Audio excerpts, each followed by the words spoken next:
This is the Mobile Home Park Lawyer Podcast with Ferd Neiman. If you're looking to generate wealth and passive income in the lucrative world of mobile home parks, you're in the right place. You'll discover solutions to the common legal and operational pitfalls and how to optimize parks to maximize income. Your host is in the trenches. He's a real estate attorney, financial analyst, and mobile home park investor and operator. Now, let's turn it over to Ferd Neiman. Welcome back, Mobile Home Park Nation. Ferd Neiman here again today with another episode of the Mobile Home Park Lawyer Podcast. Got another great guest for you today.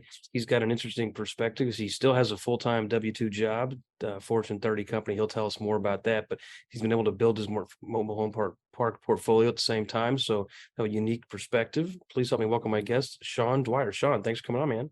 Absolutely, Ferd. Thanks for having me. Appreciate it. You got it. Well, tell us your background and tell us how you got into MHP and how you juggle both the job and investment portfolio, and we'll go from there. Sounds great. So yeah, I got started into MHP investing, started deep diving into it about 3 years ago, believe it or not. So started during COVID times. I personally was tired of seeing my 401k just drop by like 30% every couple of years. It happened in 08, 09 over the course of multiple years. And then COVID over the course of a couple of months, you take a pretty big hit, 30, 35% over a short period of time. I'm starting to think like, okay, this is great. You have a 401k, you have a nest egg that's there. What happens in 20, 30 years when I'm ready to retire and something happens and it drops by 30, 40%? I need some additional alternatives. I need some other avenues for income, potentially even passive income. So started listening to a bunch of podcasts, reading tons of books, and just kind of fell into the mobile home park space. Started doing some underwriting of deals. And I don't know what happened when I first started listening to the podcast when they came out in like 2016, downloading some old versions, started looking at them in 2020, and wow, the prices jumped. Oh, yeah. So yeah, partnered, got a hold of Ryan and Ian as part of their mentorship program.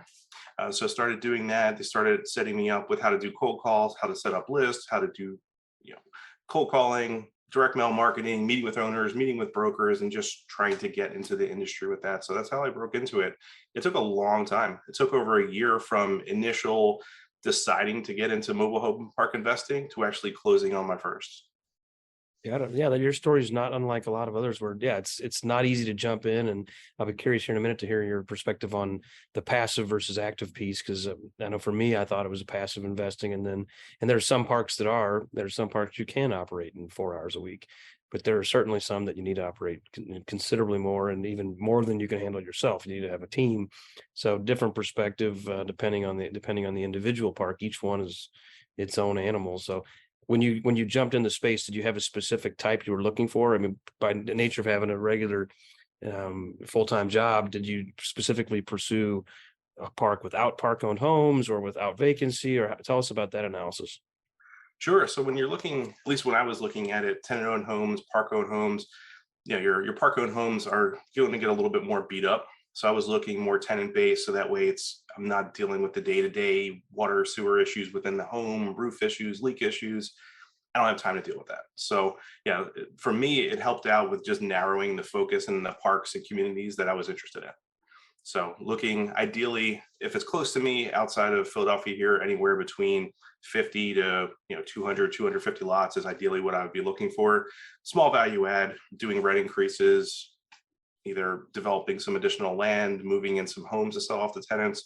But yeah, the big heavy lifts of a park that's 20% occupied and water sewer issues, all park-owned homes, I don't have the time to deal with that. Yeah, understood. So with that target, and it's not a super narrow target, but it's not, I'll take anything, which is probably a good strategy. But with that narrow target, how did that impact your ability to find a deal, especially your first deal when you didn't have a relationship with a particular lender or broker? I know a lot of my clients will say, like, I can't get the first deal bought. And I'm like, unfortunately, sometimes what people are having to do is they're paying up a little bit for the first deal, or they're taking a deal with more hair on it. And if you're specifically wanting a deal that doesn't have hair on it, then you got to pay. A lot of times you got to find either A, find a diamond in the rough, or B, you pay up a little. So next time you call that broker, you can say, hi, I'm calling to expand my existing mobile home park portfolio. And then they might actually return your phone call.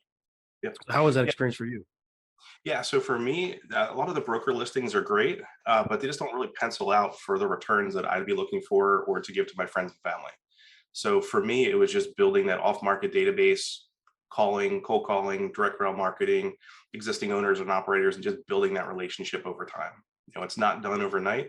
It took many, many, many months of connecting with them, going to drive through the parks, talking to them, providing offers, them declining, and then finally getting one under contract. Had a lot of others under contract, almost half a dozen, but ultimately, as we started to dig into it, due diligence, zoning, permitting, sewer issues, there's a lot of things that just happen over the course of getting parks under contract, at least LOI, before PSA phase, but then having to drop out, unfortunately. And how big of a radius from your home base did you look at the beginning? I mean, was it within 100 miles, or were you willing to look at something remote, 2 states over, where you may need a manager? Yeah, ideally within a 4-hour drive is what I was looking for. But now, the first one purchased and owning and operating about 2.5 hours or 3 hours is a pretty decent driving distance for what I could do, after hours, nights, weekends sort of thing. If I had to go physically on site, anything longer, it's just not able to maintain ownership of and be that on the ground if needed or required. In your first park, did you manage it yourself, or did you have an on-site part-time or full-time manager? Yeah, so we have an on-site manager that we had from the previous owner. She took over a lot of the day-to-day responsibilities. So that's what we did for that one. For my first park, I actually did a partnership with Julio Jaramillo out of Evergreen. Okay. So yeah, so he has a great team of regional folks all around the country. So if there's something that needs to be addressed or done during the day and I'm just not able to do it, his team can handle that. But yeah, I'm always available nights, weekends. Great. Yeah, we've had Julio on the show before as well. He's a great guy. He's fun to talk to and fun to watch. So he's been real successful. So it's good you got to work with him on that deal. Yeah, he's awesome. He's very passionate. We go out and do site walks every year to the communities that we own and operate. And he goes to every single one of his properties and very passionate and loves talking to all the residents and trying to help them out in any way he can. That's great. So what would you say is your best lessons learned from your first park? And did you make any mistakes that you have been able to fix on future parks, or did you have enough analysis and due diligence in the front end that you've been able to avoid mistakes even from the beginning? Yeah, we no mistakes currently on the park that we're currently owning and operating. Everything's going pretty smoothly. Just I guess the only lesson learned is just contractors, right? So luckily this area is pretty good, relatively dense. So we have a pretty good pool of contractors, but yeah, I don't know how folks can manage parks that are very, very, very remote. If you have, a small pool of residents, small pool of contractors that you're working with, luckily we have some really great contractors that we were able to snag and talk with other park owners in the area that put us in contact with them. Yeah, that's great. Yeah, I've had some luck and some misfortune in the past on, obviously if you go to a town of 8,000 people, you can expect to have a harder time finding contractors than, a town of, 1 million people. But I've even had it where I've had, reasonable sized metros, 120, 150,000 people.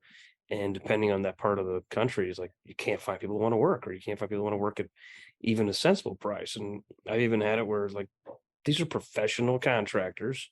Had one particular, we had like 10 professional contractors bid out these mobile homes, and I think we had 8 or 9 at the time. So like 8 homes remodeled. Like, look, this is a lot of work. It's not coming to town. I think we even had a guy that did like Hardee's or Taco Bell or something that had a down period. So look, if you give me something in the next 90 days, my crew is here, we'll renovate them. I'm like, great. We've got 8 mobile homes that need total remodels, and they never gave us a bid. We Yeah. call them back like, hey, what's the story? You said you'd give us a bid by Friday. Some of them said, oh, sorry, I'm a couple days behind. Some of them never responded. And at the end, I had 10 contractors and guys with, their name on the side of their truck and business card and website. Like, okay, these guys are going to give me the bids. This is a reliable company. And they just ghosted you. So we ended up having to hire in guys, in-house in other locations and just send them on the road and just, hey, you're out of town for a week, 2 weeks, come back for 2 days, go back for 2 weeks and repeat. And that is not an ideal way to renovate homes. And just, really intensive from an oversight perspective, lots of travel cost, hotel cost, but sometimes that's what you got to do. So definitely a challenge. Yeah, I mean, we're even doing some work in the community to make it a lot more pleasant, more appealing. So we're putting in driveways to all the the homes eventually. So we're going to be doing it in multiple phases. But yeah, to your same point, just calling these contractors, look, we have, X amount that we're trying to do this year. You have another 40 or 50 that we'll be doing next year. And then just getting people just to give you quotes and just respond back to you is sometimes impossible. It's definitely one of the more frustrating pieces of management is finding people that want to work. And like, I'm willing to pay the market price. Sometimes the market price is expensive. It's like, look, why are you guys not doing this? But yeah, it's just the nature of the world we live in, and from a geographic standpoint, it's sometimes worse than you'd expect. Absolutely. So how are you finding deals now?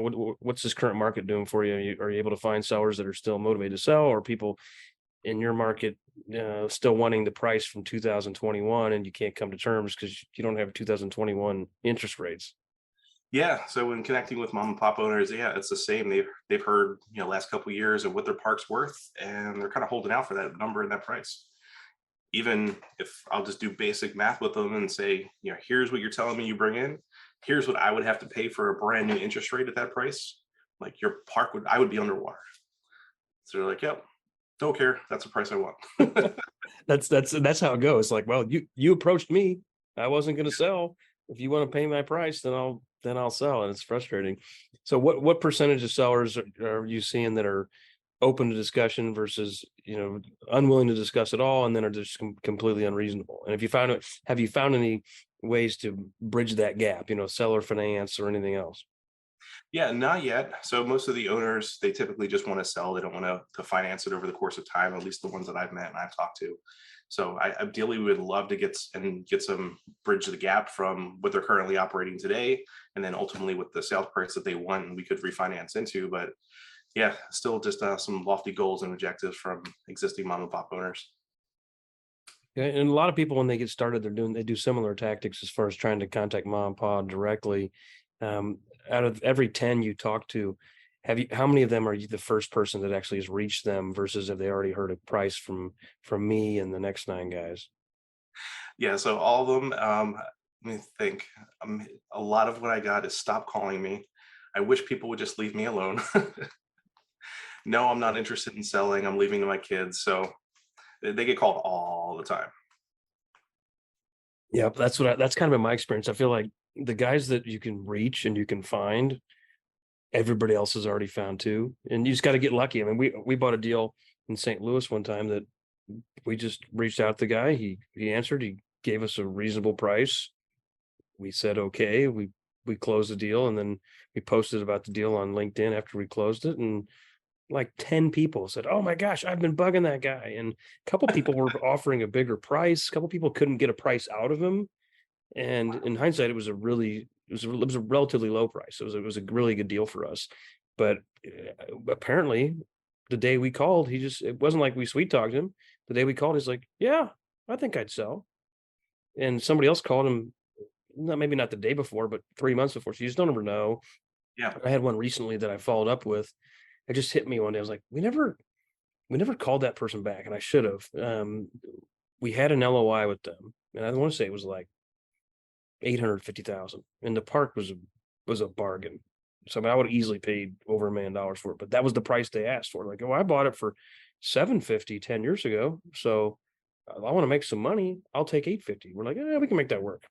Well, then we ended up sending them the contract, and their lawyer redlined it. We agreed to the red line changes, and then their CPA killed the deal. CPA said, "Where are you going to replace this money? How are you going to, how much tax you have to pay on all this?" So we tried to do seller finance or other options. And this woman just said, "No, I'm not interested." Well, then I thought about it like 2 weeks ago. I was like, that was like 2 years ago. I wonder what she's up to. She's like, she kind of said like, "I'm never going to sell based on what my CPA told me. I'll never sell." So I reached back out to her, and she got back to me the next day and said, "We no longer own this. We sold it a year ago." I'm like, why would you not call me?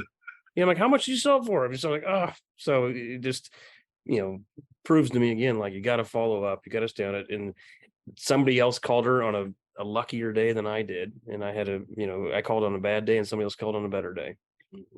Yeah. A lot of it's honestly, it's timing. I think it's just getting the right person on the phone at the right time. There's been times where I'll call people the first time and, they're ready to talk, ready to sell. There's other times where I'll follow up with people for the last couple of years.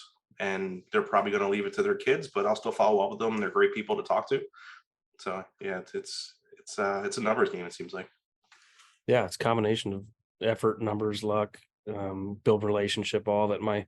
There's a guy in my hometown. He lived in the park. He was very successful and wealthy. He had a bunch of farm ground. He had a construction business, and then he lived in the park and had a really nice looking park.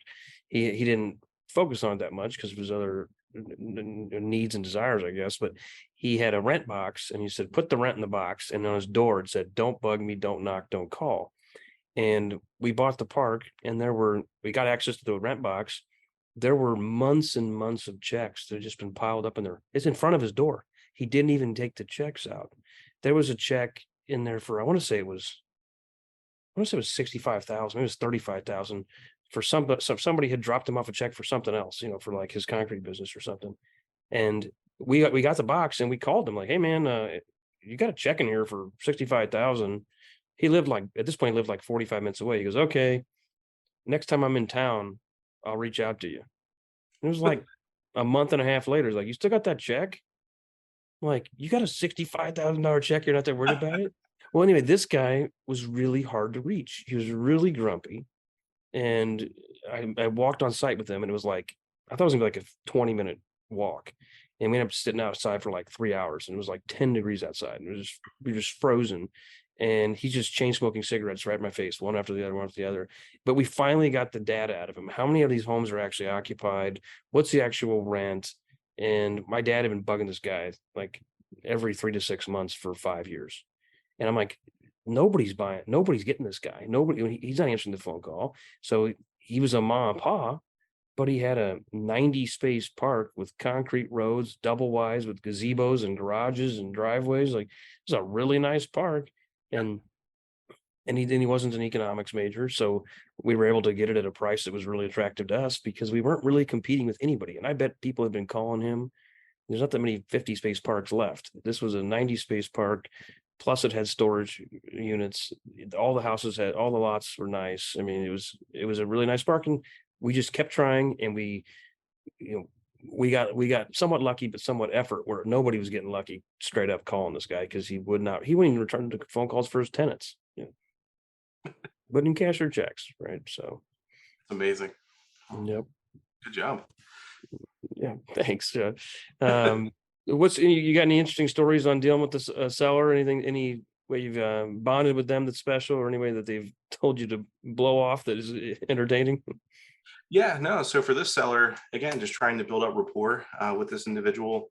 I asked if there were any other parks that we were under contract for, weren't interested in. Would you be interested in purchasing it? He said, maybe. So build up a relationship with him. There was another off-market broker listing, kind of wholesale deal that was down in Baltimore area. So we weren't interested in it due to the price and NOI that we were getting for it. So reach out to the owner, said, "Hey, there's this other deal that's currently off market. Do you want me to put you in contact with the broker or wholesaler?" He said, "Yeah, sure." So after that period of time, he always just returned my calls. So trying to find other deals for him that didn't work for us. He's built a pretty good relationship over the course of 12 to 18 months. And that's the guy that you purchased from. Correct. Yeah. Interesting. I've never tried that. I guess I'd be a little afraid of the deal that you thought was too expensive, being like, "Hey, you should talk to this broker," and then you like reset his price expectations. Some roll of the dice there, but you built rapport, so that was worth it. Yeah, I just figured, he's not really returning my calls all the time. So if I can just start building a relationship with him, almost peer to peer, maybe could get a pretty good deal from him over the course of time. He's ever interested in selling. Yeah, that's great. Yeah, I have a guy I recently spoke with that I met probably 4 or 5 years ago, who owns 4 or 5 parks within about an hour of my house. And so I was like, I'd really like to. He's an older guy. He's in his 80s. So I don't know if he has children or anything like that. I've forgotten if he's told me, but I talked to him again recently, and he's like, "Yeah, I remember you. You're a quality guy. I enjoyed our discussions. You're at the top of the list when I'm ready to sell." So I was like, "Okay, great. I don't know when he's going to sell and if he's ever going to sell, but it's like, it gives me some hope that he's going to fall in my lap. We had another seller that we were really close to selling with. We had an LOI and he would never sign the contract. And I'm like, I don't want to sue the guy over this, but he just said, I'm not ready yet. Family issues, health of my parents, and you're the only guy I'm talking to. And I can assure you, when somebody else says, will you sell your park? I say, I've already got a guy. So, right. And I'm believing him and trusting him. And we've tried like crazy to, to restructure it differently or do this timing differently, or, seller finance this piece or that piece, let him reinvest here. He can keep the homes and I'll take the park, or I'll take both, or some combination. And we've not been able to get him over the hump, but continue to reach out to him and continue to, let him know we exist, especially after that other recent one where the person told me they already sold it. I was like, good grief. I literally made you an offer 100% of your asking price. Why would you not have called me when you decided you were ready to sell? But they didn't even try to get me to bid it up on the other guy, nothing. So just goes to show that you got to be persistent and be top of mind. Absolutely. Yeah. There was a handwritten letter that I wrote to a seller that lived pretty close to my house, nice little 50 space park. Said, hey, if you're ever interested in selling, want to talk, want to meet up, give me a call. Well, he called me, built a little bit of a relationship over the course of the month. And he ultimately wanted to sell to somebody else, even though I gave him an offer that was, I think it was 250K higher. Wow. So he's like, not really interested. I said, look, partnering with Julio on it. I said, look, there's my business partner. We can give you names of all these other purchasers, mom and pop owners that we've worked with, brokers, whoever you need. He's like, no, I'm just busy. I don't want to call him. But yeah, I was like, you could make another $250,000 just by calling one person or multiple people just as references. And he didn't want to do it. Wow. It's odd to find out. One time when I first started looking for parks in Kansas City, I picked the 50 closest mom and pa. There's a lot of institutional owners here, so I didn't really bug them. But that got me as far out as Atchison, Kansas, which is about 40 minutes away. And of the 50 handwritten letters I sent, and then I followed up by calling them, many of whom I couldn't reach. But the only guy that called me was the guy from Atchison. And he called to say, hey, I just want to give you a courtesy call. I demoed my park 5 years ago. There's no park. Like, oh, I couldn't tell from the aerial from my list I hadn't driven it, obviously. But he called to tell me. I was just like, well, that was nice of you, but I wish somebody else would have called. But it didn't work out as well as I'd hoped. So yeah, some mailers, I'll get people call me back saying, take me off your list. Don't send mail to me. Okay, I've never emailed or called any of the window people that are mailing me to buy stuff or get stuff from them, but the people are pretty passionate about not getting mail sometimes. Right. Well, Shawn, what other tips or tricks or suggestions you have for our audience? Yeah, so for anybody who's new to the space and looking to break in, to be honest with you, it takes time. It's not going to be your first cold call. It's not going to be your first direct mail message. It's not going to be the first LOI that you sent. Just keep calling, try to build relationships over the course of time, and eventually you will break into it. It might take a month, it might take a year, it might take 3 years, but eventually you will get there. All right, good stuff. Hey, where can people find you after this session here if they want to reach out to you, Shawn? Absolutely. So feel free to go to my website, goldenoakrei.com, or you can email me directly, shawn.dwyer@goldenoakrei.com. All right. Anything else, or we're going to call it a day? No, that is it. I appreciate it. Thank you so much for your time. You got it. Thanks, Shawn. Take care. You too. You've been listening to the Mobile Home Park Lawyer Podcast with Ferd Neiman. Ready to learn more? Go to www.themobilehomelawyer.com for free resources and materials to help you succeed. If you love the podcast, go to Apple Podcasts, give us your review, and subscribe today. Thank you for listening. Neither the Supreme Court of Missouri nor the Missouri Bar reviews nor approves certifying organizations or specialist designations. The choice of a lawyer is an important decision and should not be based solely upon advertisements.